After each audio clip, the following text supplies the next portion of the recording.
Congratulations sa ating mga Bulacan Brainy Lilith. Samantala, ito po, nakakaaliw mag-alaga ng aso. Ang sarap din minsan turuan niya ng iba't ibang tricks. Magiging times 2 ang happiness niyan dahil kahit wala silang ginagawa, nakakaaliw na.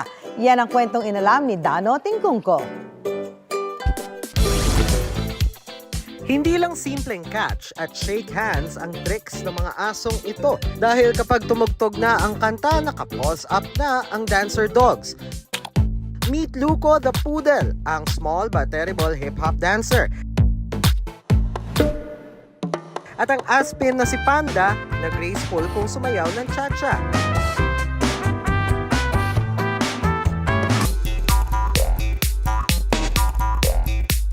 Sa 8 alagang aso ng trainer na si Alvin, ang poodle na si Luco raw ang pinakamaloko, pinakamagaling sumayaw. Si Loco kasi, ang hilig niyang mga labit, tapos pag may gusto siya, sasayaw siya. Yung way niya na nagpapapansin sa akin, so ang ginawa ko, parang ginawan ko na rin ng parang moves na nasasayaw ako, sinasabayan ko siya. Basta't sayawan, game na game si Luco. Pati ang fur dad na si Alvin, napapaindak na rin. Na-discover ko lang talaga sa kanya yung pagsasayaw. So hindi ko talaga siya tinuruan na ganitong gagawin.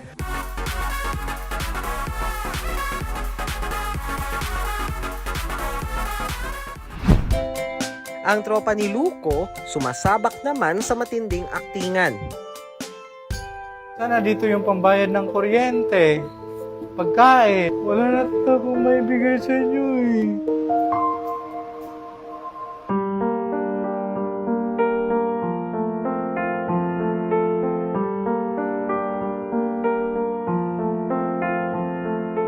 Ano nga?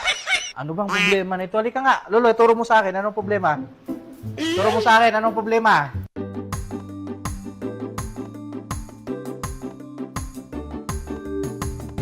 Aircon na naman. Kayo, hindi talaga kayo nabubuhay kung walang aircon. Grabe, ang galing nyo talaga mang-modus. Babain ko muna sila. Gakyat ni Lolo. Alam na kung anong mangyayari. May aircon. Sumunod kayo kaagad.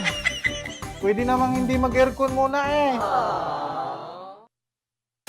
Pero ang pinaka-importante raw sa lahat ay disiplina. Dapat disiplin yung mga dogs natin kasi pagka yung aso kasi hindi natuturuan, walang disiplin. So talagang may stress ka talaga, Kasi napakakulit yung mga yan. Kailangan marunong kang umintindi, mahaba yung pasyensya mo.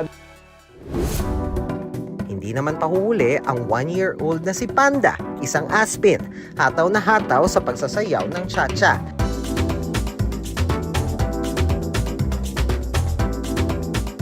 4 months pa lang po siya, tinirin ko na po siyang matutong sumayaw. Una pong tinuro ko sa kanya na mag-step ng sayaw is mag-up po. So, natuwa po ako sa kanya, naka-up po siya, tapos nagba-bounce-bounce. Kung minsan si Panda pa raw ang nag-aayang sumayaw, pati ang amo napapasabak sa hatawan. Step forward, step backward, at ikot. Active na active po siya, gustong-gusto niya po yung nilalaro ko po siya. Para po kay Panda, parang nakikipag-banding po kami dalawa, nagbabanding po kami. Parang exercise na rin po namin. Espesyal si Panda para kay Denya dahil ang kanyang alaga muntik nang mawala sa kanya. May humihingi po sa kanya nung baby pa siya.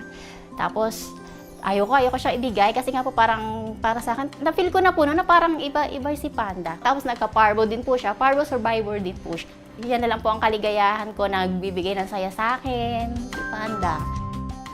Happiness to the max talaga ang dulot ng fur babies, pero bukod sa tricks, ugaliing i-train din sila para stress-free ang pamilya.